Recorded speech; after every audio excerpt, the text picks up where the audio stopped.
One of the most difficult parts of my job is to talk to people on Twitter and try not to tell them in their face that they're a walking mental asylum. Because in many cases, there are.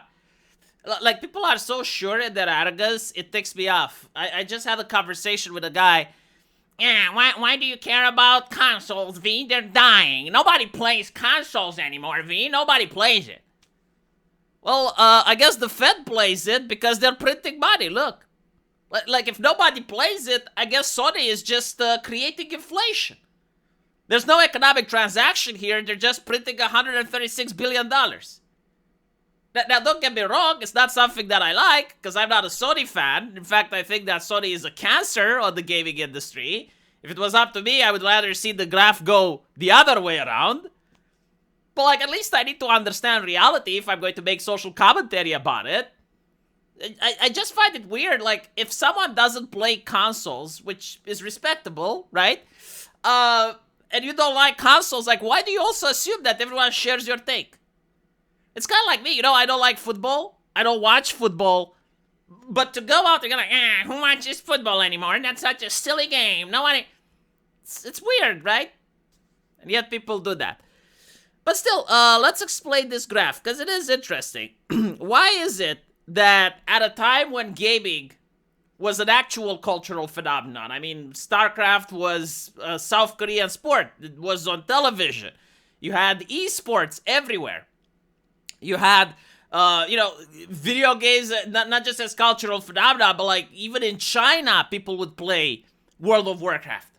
Like the West was making games so powerful that it would go around the world. And why is it that back then, they were making less money than they are now? Well, why is it that IPs that are so popular, even today they're trying to reverse engineer them because they have no other creativity? Why wasn't they making more money than they're now? And so one of the things that people explain is inflation, right? So it's like, it's not really 24 billion, it's 24 billion for the time when PlayStation came out. But I think, like, even adjusted for inflation, you will notice that they're making more money now than they are making then. So I think, like, PlayStation 2 would be around 73 billion adjusted for inflation. The PlayStation 3 flop would be a lot worse than the 4 billion. But all in all, it still goes to show that today, like, PlayStation 5 is still the moneymaker. And so the question is, like, why is that? And the first one, I would say it's inertia. I think, like, we are the wider audience stage. Gaming at the time was actually pretty niche. Not everyone was playing video games. Like, I remember when I was in high school, like, I would actually go around, like, hey, you got a computer at home? You got a console? Many people didn't. Women especially, like, most women didn't play video games. And they didn't play video games because they thought it's cringe. It's not because, like, at the gaming store, there were a group of men preventing women from going in. You know, like, groping people's crotch. Are you a boy or a girl? If you're a girl, you're not allowed in here. No, it's like women thought it's cringe. Women wanted to hang around with Chad. And Chad liked cars and football. That's it. That was the only acceptable things that the manly man liked. Video games were cringe. So women didn't play them. And a lot of people, Chad himself wouldn't play video games. And what ended up happening is over time, Chad actually started playing video games. A lot of women were salty online. I remember, like, especially on 9gag, like, there was that meme with "you have no power here," with this hot girl coming in, and Chad was playing Counter-Strike. And he didn't want to hear about her. He's like, no, I'm playing video games. Go away, woman. And she had, like, these massive titties and cleavage, and, like, her charms were ineffective. Women throwing the PlayStation over the window because their boyfriend was playing too much. Do you guys remember that, right? Like, that's when women started playing. Because Chad started playing, now women start playing. And when women start playing, the soy boys begin playing. And that's pretty much what happened. Like, everyone started playing. It's not because of the marketing of inclusivity and other nonsense. It's simply because, like, it was a time when grown-ups didn't have time to figure out what video gaming is. They didn't get involved into it. But the new generation started, and it just became normal. It didn't become, like, this mystical, magical thing, right? So now almost everyone plays some games or another. So you have, like, a wider market. Like, back then, Resident Evil would be targeting a small group of interested people. Now when a video game comes out, almost everyone wants to play it. And it's also the, I guess in the case of Sony, maybe not, but in the case of PC gaming, it's also that now computers are kind of pretty much the same. Like, you don't have like 45 different graphics cards to choose from. You don't have like a new graphics card every year, and you must have that, otherwise you can't play. Now, if you have like a computer that's built from 6 years ago, still works with most games that are coming today. So there's that. But let's talk a little bit about consoles, right? Because this is what it's about. Why are they making more money? Well, they're milking the customer like never before. Like, now you have DLCs, now you have cosmetic shits, now you have gaming passes, now you got like all this other crap. Like, the entire game is not designed, how can we make a good game? It's like, what is our monetization?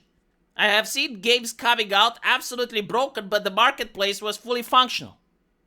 And so, if you're going to make games like that, then yeah, I guess you're going to end up with more money. But the question is it sustainable? And the answer to this, I don't fucking know. I don't fucking know, because here's the thing.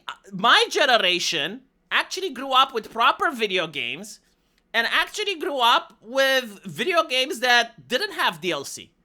Like, back in my day, you'd buy a game, it worked day one, it was on a disc, and then maybe you'd get an expansion pack, which was half the price and usually half the game. So, like, you get StarCraft 2, amazing game, and then you get the expansion, and the expansion adds, like, half more game time to the game. But now you get, like, 45 DLCs and cosmetics and other bullshit, and you get loot boxes and all the other crap. And all of that is designed to build the player. Now, the people that are born in this generation, the people that are born with the loot boxes, they're born with all the crap, they're going to think it's normal. Like, the kids that are getting born now, they're going to think, well, this is what video games are supposed to be like. And they're going to play the shit and the slop that's now, so, like, maybe it is sustainable. Short term, definitely sustainable. Long term, a little bit shaky. The thing that I notice is IP rot. Like, there's so many Spider-Mans that you can pull out that look identical to one another until people get bored.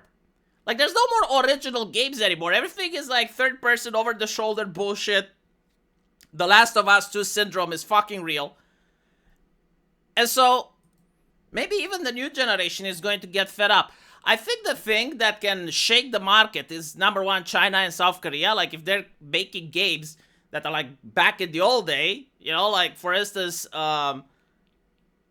Obscure 33, like that one is an indie game, and it's not flooded with DLC. I think, like, Stellar Blade is the same, right? Like, it doesn't bombard you with DLC. Wukong, another example. And so, like, these are new games that may tell players, okay, like, maybe this is the standard. Like, maybe this is what a company that actually likes the customer looks like. You focus on the product. It's not like, oh, let's just have a product and the actual thing we're trying to sell is the marketplace. The only magic that this game has is the magic of the HR.